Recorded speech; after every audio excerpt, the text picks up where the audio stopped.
जैसे बहुत कोशिश करने के बाद भी भीतर कोई खालीपन बना हुआ हो।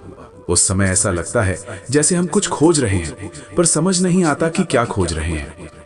कई लोग कहते हैं कि जब मन उलझन में हो, जब साहस कम पड़ने लगे, तब हनुमान जी का स्मरण मन को एक अलग ही शक्ति देता है। लेकिन प्रश्न ये है कि हनुमान जी को प्रसन्न कैसे किया जाए? क्या केवल पूजा करने से ये संभव है, या इसके पीछे जीवन को समझने का कोई गहरा तरीका छिपा हुआ है?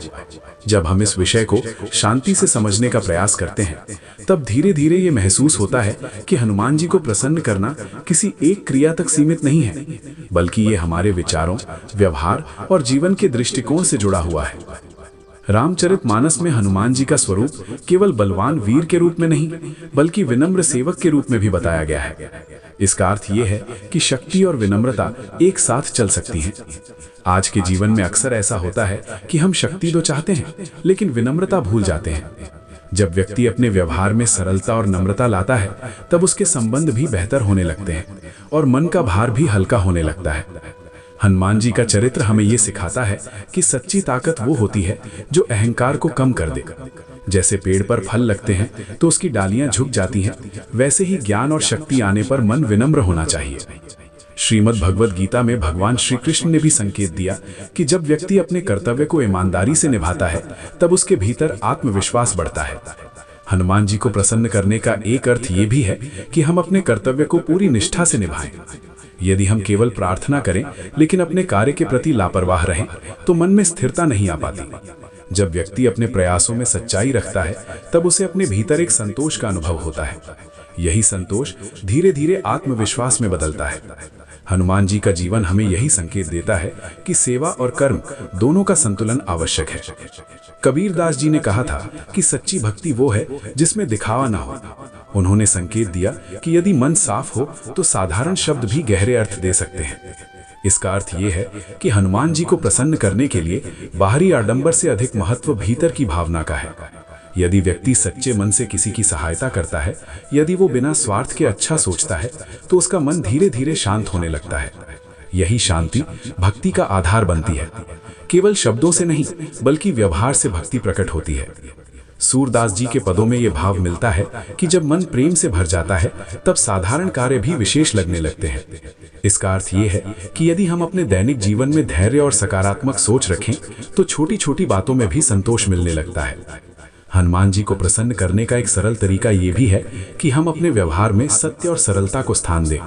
जब व्यक्ति झूठ और दिखावे से दूर रहता है, तब उसका मन हल्का होता है। हल्का मन ही शांत रह सकता है। उपनिषदों में यह बताया गया है कि मनुष्य का सबसे बड़ा बल उसका संयम है।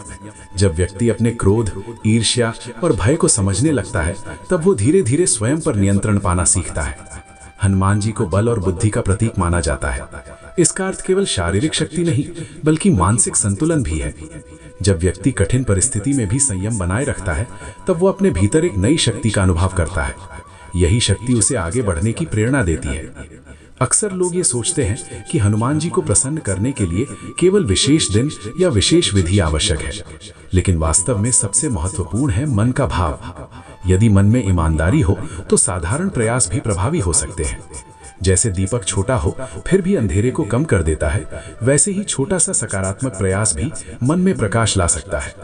जब व्यक्ति अपने विचारों को सकारात्मक दिशा में ले जाता है, तब धीरे धीरे उसका व्यवहार भी बदलने लगता है। यही परिवर्तन जीवन को सरल बनाता है। श्री राम ज्ञान मंत्र का उद्देश्य भी यही है कि व्यक्ति केवल सुनकर प्रभावित ना हो, बल्कि समझकर अपने जीवन में संतुलन लाए।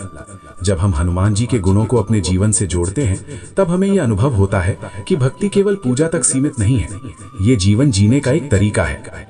जब व्यक्ति अपने व्यवहार में धैर्य, सेवा और सच्चाई लाता है, तब वो अपने भीतर शांति का अनुभव करता है। यही शांति धीरे धीरे विश्वास में बदलती है।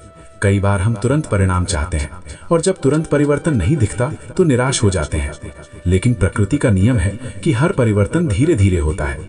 जैसे बीज बोने के बाद पेड़ बनने में समय लगता है, वैसे ही मन में सकारात्मक परिवर्तन आने में भी समय लगता है।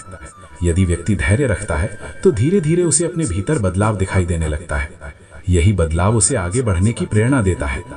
हनुमान जी का स्मरण हमें यही सिखाता है कि धैर्य और विश्वास दोनों का महत्व है। कबीर दास जी का एक भाव ये भी बताता है कि जब व्यक्ति अपने भीतर की आवाज सुनने लगता है तब उसे बाहरी शोर कम प्रभावित करता है। इसका अर्थ ये है कि जब हम स्वयं को समझने लगते हैं तब दूसरों की बातों से कम विचलित होते हैं। यही समझ मानसिक शांति का आधार बनती है।